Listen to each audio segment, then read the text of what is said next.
Kaçma kızım, kaçma. Kaçma. Nereye gidiyorsun? Gel kız buraya.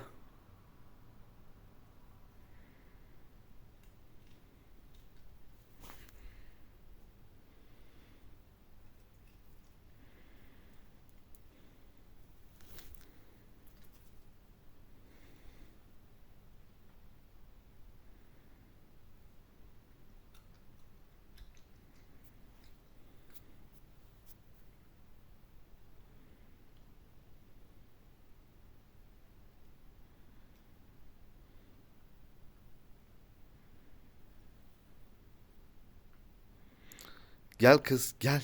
Gel yemeğini ye, gel buraya. Kedilerden uzak kaç. Atla.